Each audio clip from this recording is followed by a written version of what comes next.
everyone, Shauna from Style Staging and Design. Thank you for joining me. So I've been doing a few different DIY videos over the days and weeks and years. And one commonality has been, in case you haven't noticed, succulents. So I've talked a lot about the succulents I found at various dollar stores and how valuable they are for staging, design, and crafting. So I wanted to give you some examples of what specifically you can do with some of these to inspire you. Some things are very, very simple. Other things you can get really, really expansive and involved with. So hopefully I will do a bit of both, but I am really listening to your feedback. You want shorter videos. The challenge for me with that is that I want you to have the content so that you can take these away and essentially just go and reproduce them or something similar. So I'll try not to leave out too many details, but I hear you. I want to make sure that they are short and concise for you as well. So let's get to it. So really for this project, all you need are some fake succulents. There's a few more items involved. You do need a container. So as you can see, I have a variety of different containers here. I have some pre-made because we want to save on time, and one that I'm going to do today as a bit of a demo to show you quickly. So let's talk about these pre-made ones because some of them are very, very quick and easy. This little guy I picked up from the dollar store. It is a little terrarium, plastic one. And I've just added some colored stone in there. It's kind of like a goldy color. I think I got these stones from Indigo or Michael's. And the succulent is from the dollar store. So literally just place them in there like under 2 minutes. Very, very easy. This guy, also very easy, more about the container. I was going for a kind of a minimalist look. So you really want to have an idea about your crafting project ahead of time. Get a feel for what do I want to achieve with this look? Do I want a super crowded, tons of succulents look like these? Or do I want it to kind of stand alone and have it highlighted with some other natural items, hence the stones? So for this one, I literally just put this guy in there. Noticing his height, he's just below the lip of the top of this container, which is ideal. So that's what you want. You don't want it higher or it's really going to show and it won't kind of look cohesive. Then I dumped just a bunch of rocks, small ones, so because of the smallness of the succulent to balance it out. And there you have it. I'll give you a bit of a close-up here. Very, very quick and easy. Okay, so this guy is from actually a while back. Let me just see if I can scooch the table over so you can see it a little bit better because he is kind of broken through my travels. But to the eye, maybe you can't tell. Yay. So this guy I wanted to do a bit of both. I wanted it quite crowded with the succulents in there, have a different tones of color, but also be able to see the rock underneath it. What I did here was styrofoam in the bottom. You always want to have your filler. If you have a lot of rocks, you can definitely fill it up with rocks.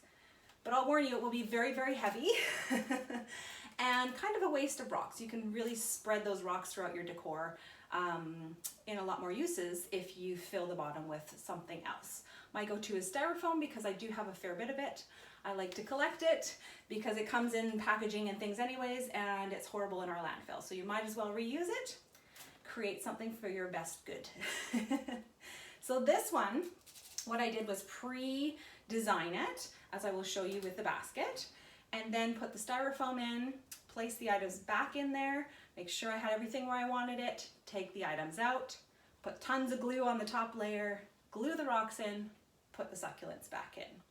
So that way it looks very, very cohesive and you're not having to kind of tuck the rocks in here and there while it's already set. You're essentially laying the rocks first, then you're putting your succulents on top. Okay, so this big guy I wanted to show you as well because I'm going to be working on the basket today. These two baskets were given to me by a friend of mine. Thank you, Maria, for purging and sharing. And so yeah, I've kept them around. This guy I wanted to show you because I haven't set the items in there, I've just placed them. Because I will be using a lot of these succulents for staging and design work, I don't want to lock them in with glue and so that they're set and I can't reuse them. So what I've done with these is just place the items. You can kind of see probably some of them are still in pots. So that color is going to come through, but because they're nestled so many in there, I'm not too worried about it in terms of, like I said, I'm going to be pulling these out and using them in different projects and items or crafting items and things, so not a big deal. But if this is your end game, then you're going to want to spend a little bit more time on the aesthetics underneath the succulent, so that when people are walking by, they're not noticing the little pots underneath. So with this style, what I was going for is you almost technically want to have a focal point. So we like the tall things as your focal point, and then kind of a cascading look around it. So I started with this super spiky guy at the back. I wanted to have it tall at the back and then more cascading towards the front. You could also go for a look very, very different, taking that out and having it just succulents in around the same height and keeping it very low and going with more color and texture would work as well. So I'll bring this a little bit closer so you can see a better idea of kind of what I was going for there. And you can tell now that they are not all attached, which, like I said, for this purpose, not a big deal.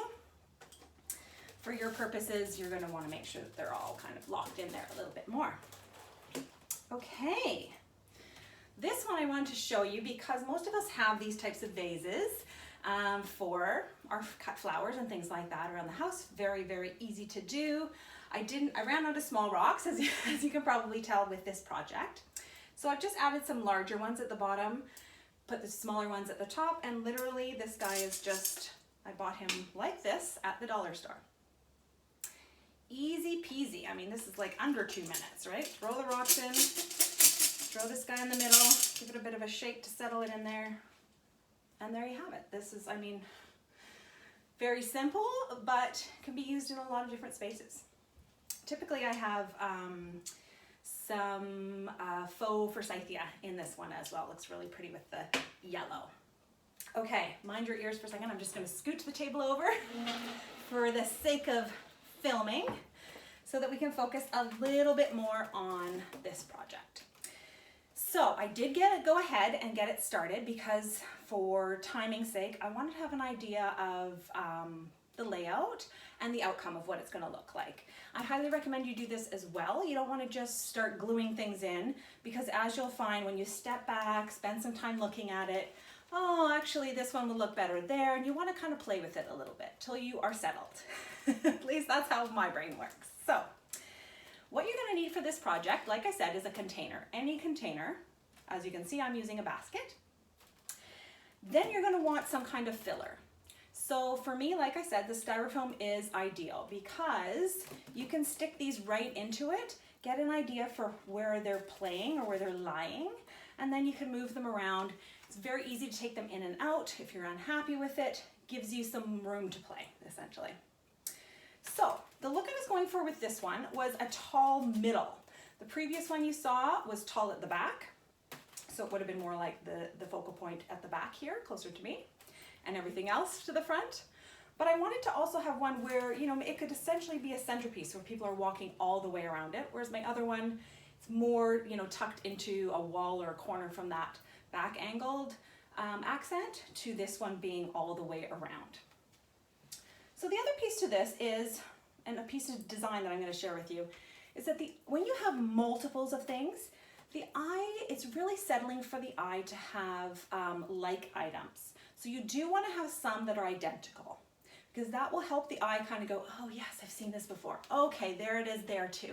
And a little bit of asymmetry to it. When you have all sorts of different textures and colors and things, it can be overstimulating, and so you want to stay away from that as well. So with this piece, I'm going to hold it up closer so you can see. So there are some items. These two guys are the same. Then these two on either side are also the same, but in opposite. So this one is over here. The same one to this one is over here. So essentially from this side, these two spikies look different, but their sames are on this side, opposite. Hope that makes sense. Okay, so the next thing I'm going to do is take everything out, because I really want to show you start to finish here. So I've placed them all, so now I can just kind of take them out because I remember slightly kind of sort of where they were. But part of the fun in this too is when you put them back, you may find different spots that you like things in. But like I said, it's just fun to play in the beginning, and you get to your end result eventually. Or you just get sick of it and move on, depending on how your brain works. Okay, so now you should be able to see what I started with. So I didn't have tons of styrofoam, so what I did was, I'm just going to take this all out so you can really see. I layered it with some brown paper in the bottom there, crammed these two guys in so I know I've got a strong base, they're not budging. So even though these two are kind of not as structurally sound in there, I have tucked them in there pretty good, but they do have some movement, as I'm sure you're about to see. Yeah. So these guys kind of want to pop up a bit, so I'm just going to play with them a little bit. Forgive me for the timing. There we go. Now we're happier. So now they are wedged in there and ready to go. So I'm just looking around at all of my succulents. Every single succulent that is going into here today was purchased from a dollar store. Most of them, I think, started at about $1.25, and then they go up from there. I don't think any of these were $4. So, oh, my mistake. This guy, decided to come apart on me. This guy is actually from IKEA, this little grass guy. So he came in like a 4-inch black pot, like most of the IKEA plants do, and I just ripped him on out of there and made him more versatile. So what we're gonna do is, I'm gonna do it a little bit differently this time because, like I said, you may want to lock yours in, and this one I'm going to lock into in terms of making it 100% like done and not being able to pull things out of it as much. That said, I will still be able to pull some of these succulents out and reuse them if I want to, but also the idea is to have it as a centerpiece as one. So what I'm going to do to alleviate the white, you don't want white underneath here because you may see it through the sides, and you'll definitely see it at some point through any gaps in the top. So, learn the hard way. That's why you do the demos before you get on video. I did not like seeing the white underneath it, but I also didn't want to lose a bunch of money on rocks that you're not going to really see either, or maybe one or two poking through. So, ta-da! Hence, my black tissue paper. So black will look more grounding for the eye. It will also look like there's a solid base in here, and your eye won't be as tricked or kind of drawn to it as the white. We're definitely drawn to white, which is a good thing in a lot of spaces, but not when you're trying to highlight other things that are not white. Okay, so now I have a nestled black insert, and I'm ready to get going.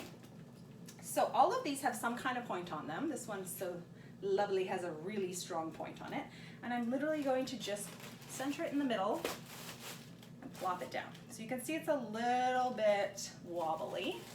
You can add glue to that if you want to. I'm not going to do that today. I've not brought a single stitch of glue with me today because I do want to just get through this demo and move forward with it. And I want to be able to take them out sooner or later as well. So he will get locked in just by the other succulents that I'm adding there because it's going to be such a tight knit little family of succulents in here. So then, like I said, I kind of decided on my like-minded ones, or my same-sames. These two are the same. So instead of putting them together, or even on the same side for asymmetry, I want to put them opposite, just the way I've decided I want it. So when I look on the top, you're going to see still some similarities in these two, but your eye's not going to go, oh, same here, oh, and kind of have that piece. I don't love all asymmetrical. I like a blend, but I also want my eye to be resting somewhere and comforted by the asymmetry as well. So super, super simple. These ones aren't even actually going into the styrofoam. They're just tucked beside the styrofoam.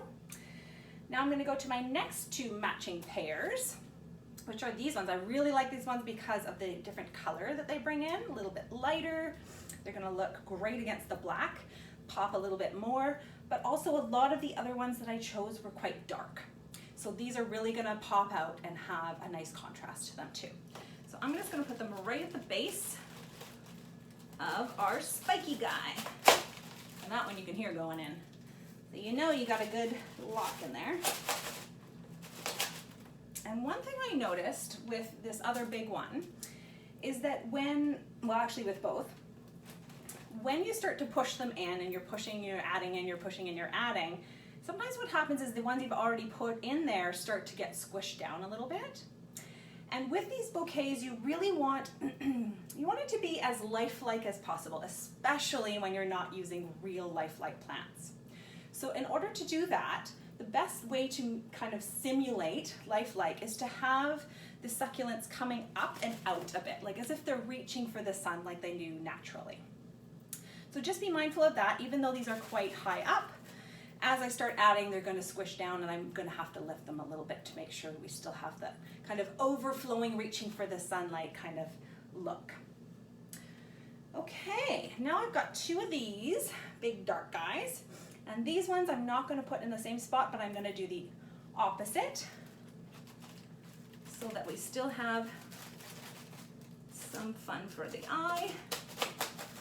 There we go. And then as you get in there and you're adding more and more, you will start to get an idea for what you like in terms of what's in front, what's behind, what's nestled into what.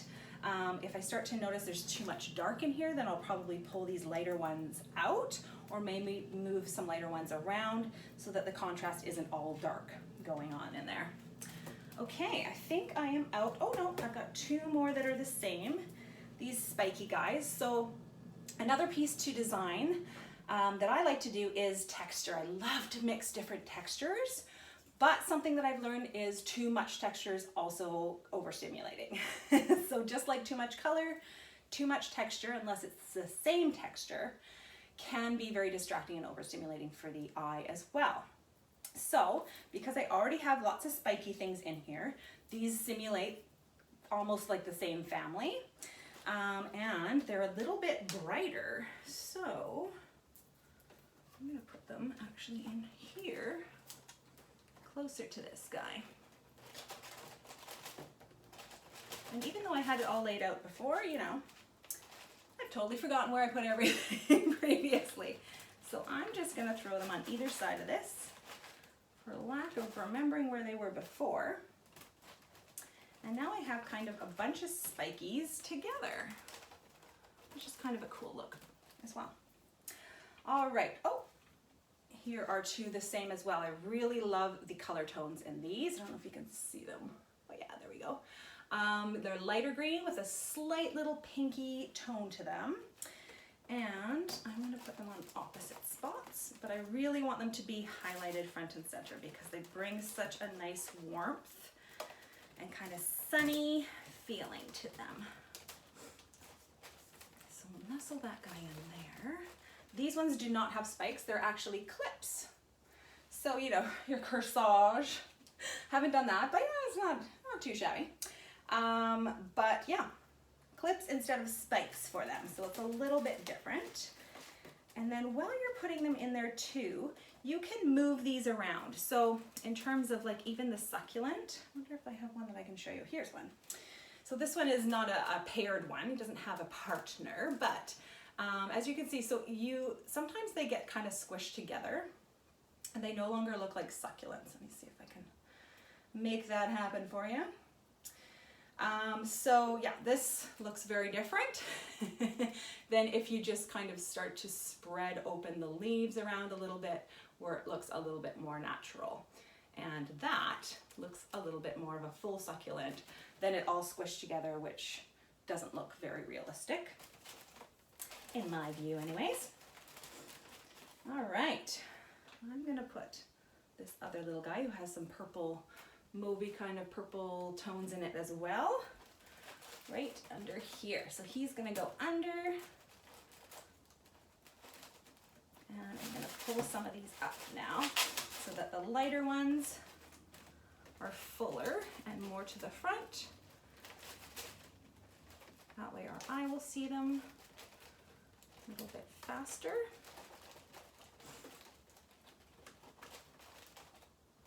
There we go. I'm happy with that. You can see the clip in the bottom though, so I'm not happy with that. There we go. That looks like close to done on this side. Shimmy this around a little bit more. Some of these can go further in to nestle. And then we have this side to work on. So I'm going to pull him up because I like the lightness. Put the darker one to the back because there's a fair bit of darkness going on here. And then we will add a couple of spikies. So when I look at these, I'm going to try and decide what I want the contrast to be. So this one's quite dark. Let's try them both in the different spots like that. This guy's kind of squished. Whoops. All right, well, that's gone forever. At least in the world of film. I'll just pull something else out of my sleeve here and add it in the front. There you go. Now we're really getting down to creativity in the moment, which is more realistic too, so love it. Okay, I don't love this guy, so I'm going to nestle him further back. And I do love this guy, so I want him to show up more in the front. Ta-da! So there is my succulent basket. Different on both sides, but lots of similar plants in there. And like I said, they're all kind of coming out and towards the sun. And if they start to go down as days progress, you can kind of lift them up. If your styrofoam is sinking, you can always go in there underneath, kind of tuck something else underneath to get the volume as well. So give this a try. I want to see your demo, see what your tips and tricks are as well. And I hope you enjoyed this. So Succulent 101. Now you know what to do with all those succulents if you can find them at the dollar store after I've been there. Thank you so much for joining me, and I hope to see you again. Take care. Shonda from Style Staging and Design. Be well and be safe. Thank you.